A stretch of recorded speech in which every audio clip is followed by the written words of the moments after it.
Canada just opened the door to 49,000 Chinese EVs at rock-bottom tariffs. The deals look insane, the tech looks incredible, and some of the prices make you wonder why anyone would ever buy a Honda again. But here's what nobody's telling you. Not every Chinese brand is BYD. Some of these companies are collapsing faster than they launched. We're talking bankruptcy filings, apps going dark, owners stranded with cars they can't fix. 6 brands, 6 disasters. And if you're thinking about buying Chinese, this is the list you need to see first. Let's start with a brand most people have already forgotten even existed, and honestly, that's part of the problem. Aiways. Here's a brand that should have worked. Aiways had backing from Tencent, one of the largest tech companies on earth. They weren't some garage startup. They had real engineering, real factories, and a real product. The U5, a mid-size electric SUV that actually made it to showrooms. In Germany, France, the Netherlands, and Denmark. For a brief moment, it looked like Aiways might crack Europe before BYD did. They were first to market with a Chinese-branded EV on European roads.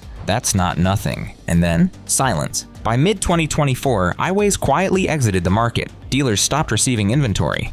The customer service lines went dark. Owners across Europe found themselves with vehicles from a brand that no longer existed in any meaningful way. The company never officially announced bankruptcy. They just disappeared. One day you could buy an Aiways, the next day you couldn't. Roughly 7,000 European customers now own vehicles from a ghost brand. Parts availability is unclear.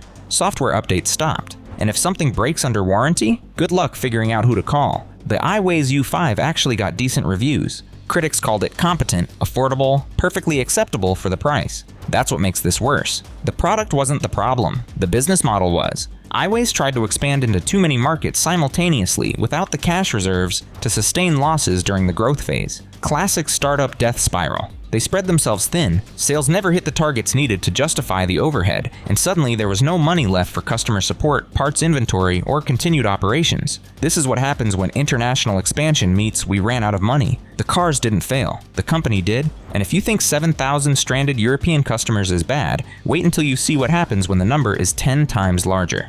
Byton. Byton was supposed to be the future. At CES 2018, this brand unveiled the M-Byte concept SUV with the largest infotainment screen anyone had ever seen, a 48-inch curved display stretching across the entire dashboard. The tech press lost its collective mind. This wasn't just a Chinese EV, this was a Silicon Valley dream car built by a team of former BMW engineers, backed by Foxconn, Tencent, and state-owned First Auto Works. The founders promised production would begin within a year, then 2 years, then never. Here's what actually happened. Byton raised over $2 billion in funding. They built a massive factory in Nanjing, they hired hundreds of engineers, and in all that time, with all that money, they produced exactly 0 cars for customers. Not one. The co-founder who led the CES presentation? He left for Faraday Future in 2019. The other co-founder? Gone a year later, off to join Evergrande's auto division. The executives fled a sinking ship before the ship even launched. By 2021, creditors were filing bankruptcy demands.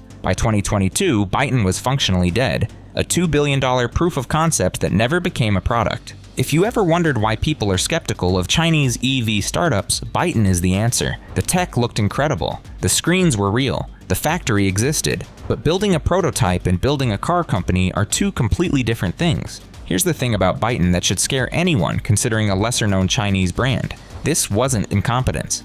The founding team came from BMW's I-Series program. They knew how to engineer cars, they knew the timelines, they knew what it takes. And they still failed, because knowing how to build cars and having the cash flow to survive long enough to build them are separate problems. Byton burned through $2 billion before delivering anything. The moment investor confidence wavered, the whole thing collapsed. Now imagine you'd bought one. Imagine Byton had actually shipped 10,000 megabytes before the money ran out. Where would those owners be today? Exactly where Aiways owners are. Exactly where WM Motor owners are. Speaking of which, WM Motor. This is where it stops being abstract and starts getting genuinely disturbing. WM Motor, also known as Weltmeister, wasn't a paper company. They sold approximately 100,000 vehicles between 2019 and 2022. Real cars, real customers, real families who trusted a brand backed by Baidu, one of China's biggest tech giants. Then in October 2023, WM Motor filed for bankruptcy. Here's what happened to those 100,000 owners. The smartphone app stopped working, just like that. Remote door unlocking, gone. Air conditioning control, gone.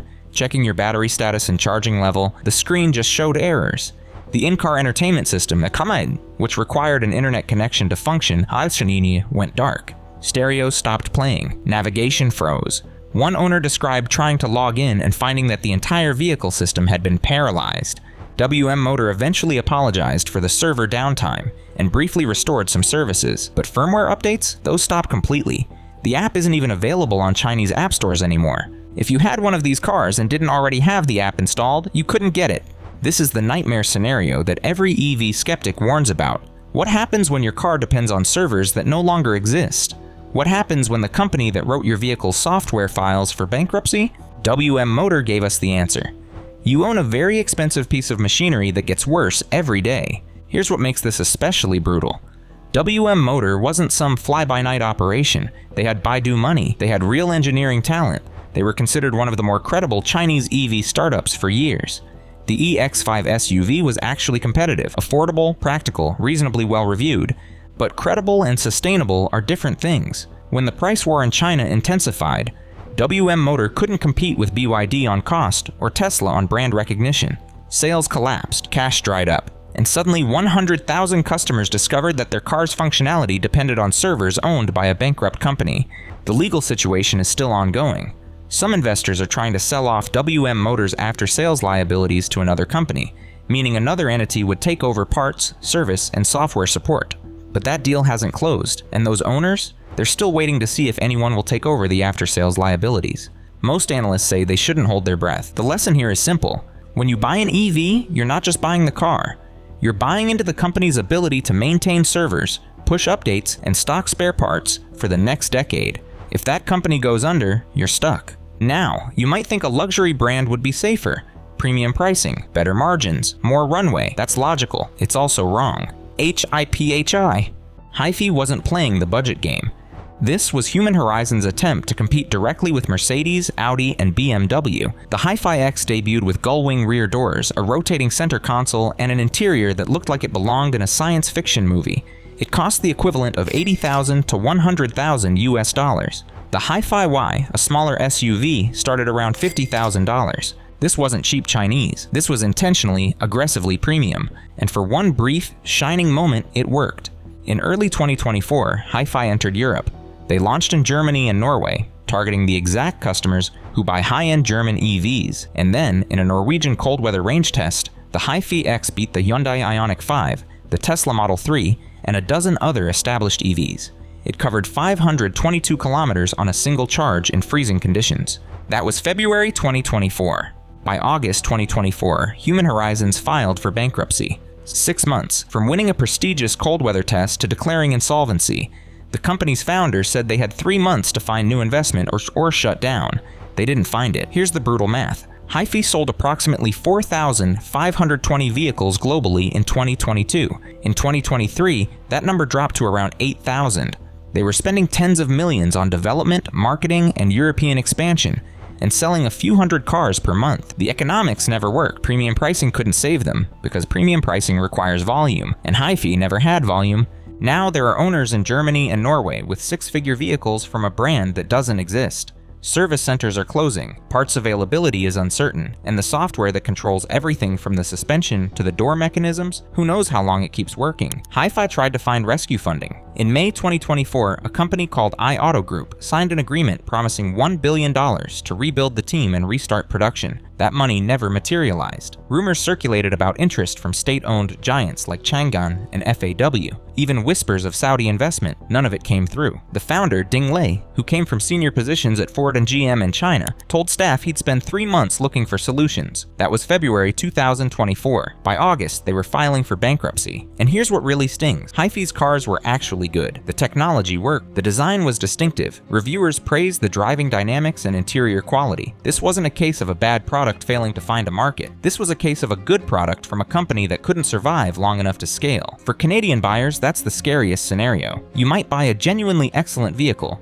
great range, great features, great value, and still end up stranded because the company couldn't turn quality into profitability. But even HiPhi's collapse looks orderly compared to the chaos of the next brand, Neta. This one hurts to watch. Neta wasn't a small player. In 2022, they were the best-selling EV startup in China. Ahead of NIO, ahead of XPeng, ahead of everyone except the giants. They delivered 152,000 vehicles that year. Real scale, real growth, real momentum. Industry analysts were putting them on lists of companies most likely to survive the consolidation. By January 2025, they sold 110 cars, not 110,000, 110. This is the most dramatic collapse in Chinese EV history, and it's not even close. What happened? Everything that could go wrong did. The company stopped paying employee wages starting in November 2024. Mass layoffs followed. CATL, the world's largest battery supplier, cut them off entirely because they weren't paying their bills. Without batteries, there are no EVs. Production halted. In June 2025, Neta's parent company, Hosan New Energy, officially entered bankruptcy proceedings. But here's what makes Neta's collapse especially painful. They had international customers. Neta was the first Chinese EV startup to enter Thailand back in 2022. They sold over 25,000 vehicles there, they built a factory, they created a dealer network, and then it all fell apart. Thai dealers stopped receiving inventory. 20 of 60 showrooms closed. Hundreds of local staff were laid off. Customers who bought Neta vehicles found themselves owning cars from a company that was collapsing in real time. The service network imploded. Parts became impossible to find. In China, owners reported that basic spare parts were unavailable for months. One person said the lock on their door broke and they had to wait indefinitely because Neta had no inventory. And then in September 2025, the cars started losing internet connectivity. Lenovo Connect, the third-party provider handling Neta's vehicle telematics, cut off services without warning. Owners couldn't unlock their cars remotely. They couldn't adjust their climate control through the app. The digital features they paid for simply stopped working. Court records from March 2025 showed that Hosan's affiliated company accounts contained less than 500 yuan combined. That's about $69 US. The company that sold 152,000 cars in a single year had less cash than most people spend on groceries. The valuation collapse tells the story. In January 2023, a government entity invested 1.53 billion yuan at a valuation of 42.3 billion yuan, roughly $5.8 billion US. By early 2025, during the failed E-round financing, that valuation had cratered to just 6 billion yuan, an 85% wipeout in 2 years. Neta tried everything. They proposed converting 70% of supplier debt into equity, essentially asking suppliers to take shares in a collapsing company instead of cash. They pivoted hard to Thailand, hoping international markets could save them. They even secured a credit line of 10 billion Thai baht, about $306 million, from Thai financial institutions in March 2025. None of it was enough. The domestic collapse was too fast, too total. When your sales drop from 152,000 to 110 in 2 years, no amount of international expansion can save you. And for those Thai customers who bought Neta vehicles, they're now facing potential complications around government subsidies. Thailand offered up to 150,000 baht, $4,100 US, per vehicle in EV incentives, with requirements that manufacturers meet local production targets. If Neta can't fulfill those obligations, customers could face clawbacks on subsidies and tax breaks they already received. That's not a slowdown, that's a collapse. And yet, as dramatic as Neta's fall has been, there's one brand that makes all of this look almost manageable: HiPhi. If you want to understand why you should be careful with Chinese EV brands, you need to understand HiPhi. HiPhi wasn't founded by car people. It was founded by Evergrande, the Chinese real estate developer that became the largest corporate collapse in history. Here's the scale we're talking about. Evergrande's total debt at the time of collapse? $300 billion. That's not a typo. $300 billion. It's the kind of number that sounds made up until you realize it nearly destabilized the entire Chinese financial system. And somewhere in that sprawling empire of apartments, shopping malls, and questionable accounting, there was a car brand called HiPhi. Evergrande's founder, Hui Kaiyan, announced in 2019 that the company would invest 45 billion yuan, roughly $6.4 billion, into developing new energy vehicles. They acquired NEVS, formerly Saab's EV division, and Faraday Future's Chinese assets. They unveiled 9 vehicle concepts in a single press event. 9. The prototypes looked good. Modern SUVs, sleek sedans, even a sports car. All rendered beautifully. All promising to hit production by 2022. None of it was real. As Evergrande's real estate empire began to crumble in 2021, the EV project became increasingly absurd. They kept announcing new concepts while laying off workers. They kept promising production dates that never arrived. By the time Evergrande filed for bankruptcy in the US in August 2023 and was ordered to liquidate by a Hong Kong court in January 2024, the HiPhi brand was nothing but a pile of prototypes and broken promises. In August 2025, Evergrande was delisted from the Hong Kong Stock Exchange entirely. The EV project never delivered vehicles to customers in any meaningful volume, but it did deliver something else: a lesson. When a company is building cars as a side project while its core business is collapsing, run. HiPhi was never a real car company. It was a distraction, a way for a failing real estate empire to pretend it had a future. The prototypes existed for investor presentations and press releases, not for actual customers. When the parent company was actively being investigated for financial crimes. Evergrande's chairman, Hui Kaiyan, was placed under police control in 2023. Nobody was going to take the car division seriously, and if anyone in Canada ever sees a HiPhi badge on a vehicle, unlikely as that now seems, they should understand exactly what they'd be buying into.